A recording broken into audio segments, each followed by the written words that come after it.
In a new era for the US-India relationship, a historic meeting between the two nations' leaders was held recently. In a joint statement, they described the meeting as a partnership for global good.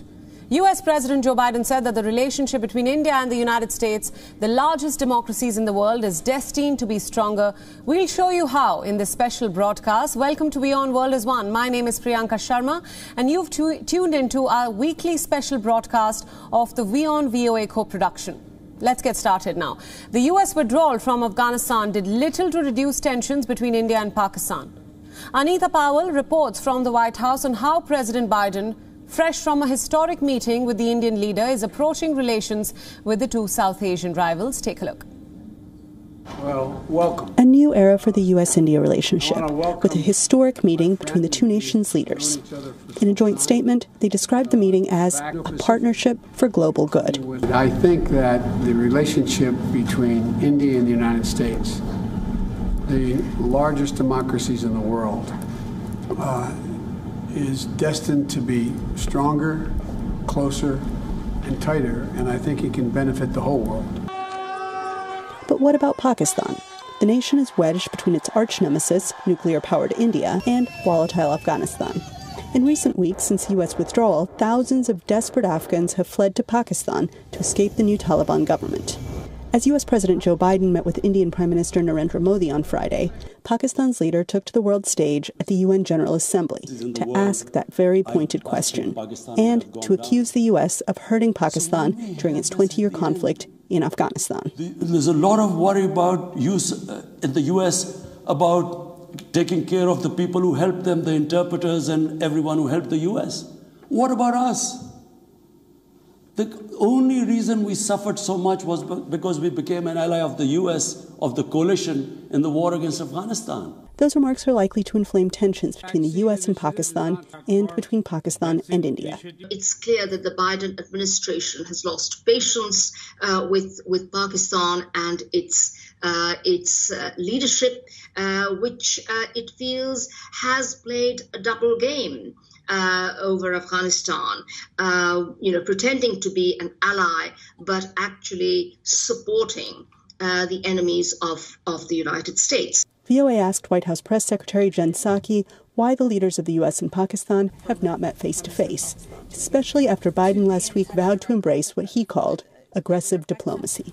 We have been in touch at very high levels with leaders in Pakistan, from the State Department, from the Department of Defense, and from other key components of the administration. The president has not spoken with every foreign leader at this point in time. That is absolutely true. But he, of course, has a team, an expert team deployed to do exactly that. And analysts say such a high-level engagement may not be productive. For the Biden administration, having a call with Prime Minister Khan wouldn't necessarily get anything done in a substantive way. The other reason, though, why I think that we haven't seen this call between Biden and Khan is that the U.S. has long looked at its relationship with Pakistan through a transactional lens. It's a very transactional relationship, and I think that U.S. officials would not want to give Pakistan the privilege or the pleasure of a call between Imran Khan and Biden just for the sake of having the call. Sheikh says Pakistan has only one interpretation of the U.S.'s new coziness with India. This is a zero-sum game for Pakistan. Moving towards India can only mean one thing, and that is moving against Pakistan. These meetings heralded a new phase in U.S.-India relations, with Pakistan, it seems, watching from the sidelines. Anita Powell, VOA News, at the White House. Let's move on now to the other big story coming from the United States. We at WION have brought you all insights and analyses on the two-day Senate hearing in Washington.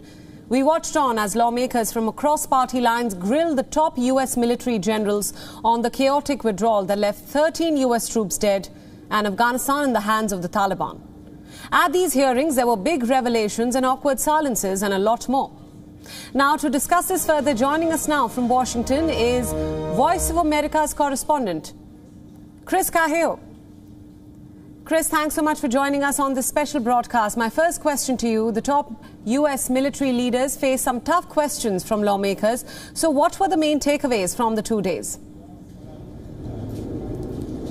Three main points stood out from the hearings. One was that top two U.S. military leaders consistently advocated for keeping 2,500 troops in Afghanistan, But they added that the plan was not without risk, as they believe the Taliban could attack those U.S. forces.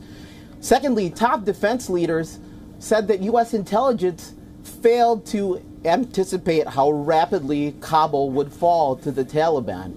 And finally, Joint Chiefs Chairman General Mark Milley said that he could advise any leader not to put any conditions or date certains or end dates, make things conditions-based, he said. And he noted that 2 presidents in a row, Trump and Biden, put dates on the U.S. withdrawal. Right. Now, Chris, it also appears that people in the United States are wary from 20 years of a war in Afghanistan and Iraq. What can you tell us about a recent poll on the topic? Now, this is a poll of 2,000 U.S. voters from the Eurasia Group. 62%, a really big majority, say that the biggest lesson from the Afghanistan war is that the U.S. should not enter into any conflict unless its national interests are threatened and send troops into harm's way. Also, 80% of younger voters ages 18 to 29 say that unless the U.S. is under attack, the president should be required to seek congressional approval before ordering military action overseas. Now, Americans are divided on the best approach to Russia and China. 40% believe that they are unsure what the U.S. should do were China to attack Taiwan. Right, Chris, thank you so much for all those inputs. Stay with us on this special broadcast on WION. We'll come back to you for more inputs. Moving on now to another big story coming in from America. Thousands of healthcare workers in New York faced with either getting the COVID-19 vaccine or losing their jobs. They have now received at least 1 dose as the statewide mandate neared. Workers at hospitals and nursing homes had until Monday to get their first vaccine dose under the new requirement. More details with Voice of America's Mariama Diallo. Take a look. Workers at hospital and nursing homes had until Monday to get their first vaccine dose under the new mandate. New York City Mayor Bill de Blasio said he was satisfied with the turnout so far. Very happy to report we're seeing great results, particularly in our public health system, which has been heroic throughout this whole struggle against COVID. And so far, pretty good also with our voluntary and private hospitals. De Blasio urged healthcare workers who had yet to make a decision to take the job. Like so much of human life, people respond to deadlines. At the last minute, they're getting vaccinated. And even someone who missed the immediate moment, if they come back and say, okay, I'm ready to get vaccinated, of course, we're going to welcome them back.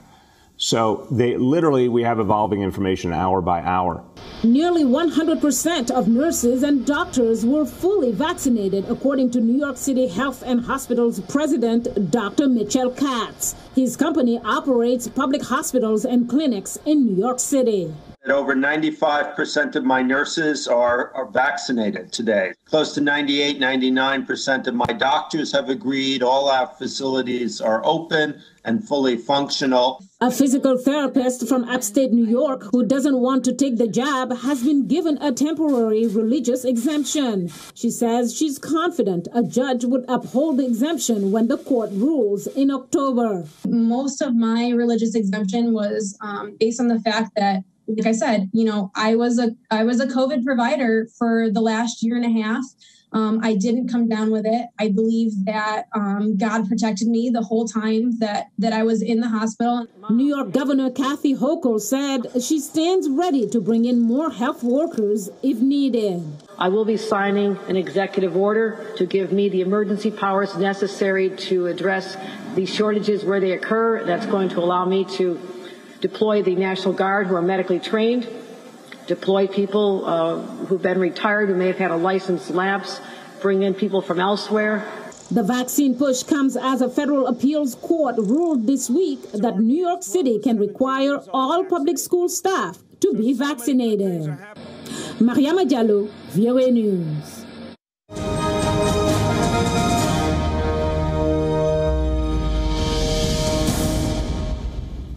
For more on this story, we still have Voice of America's correspondent Chris Casquejo on this broadcast from Washington. Chris, thanks for staying with us. Now, many U.S. companies are moving forward with vaccine mandates, so to speak. How are they working so far? Companies say the mandates are working. Take United Airlines, for example. 96% of its 67,000 workers are now vaccinated, with only 3% saying that they will want an exemption. And that means 1%, fewer than 1%, less than 600 workers are going to be fired, but the company says that will not affect airline operations. Now, there are other companies that are moving forward with vaccine mandates that they already have them in place, or they're moving forward with them in the next few weeks. Google, Microsoft, McDonald's, US-based workers, and Goldman Sachs. Right, but Chris, of course, the big issue for most countries is combating misinformation about vaccines on social media. And now one of the largest video sharing sites is taking action. What can you tell us about YouTube's latest move? On Wednesday, YouTube banned any channels on social media that are putting out vaccine misinformation or saying that the vaccines are dangerous or ineffective. Now, this just does not apply to COVID-19 vaccines. It also applies to chickenpox shots and measles shots. Now, they banned Russia's state-backed television RT's German language channels for violating the COVID-19 policies. And on Tuesday, Russia struck back, threatening to block YouTube from that country, the entire platform from that country. Now, YouTube says it has already taken down 130,000 videos in the past year that violated the company's COVID-19 policy.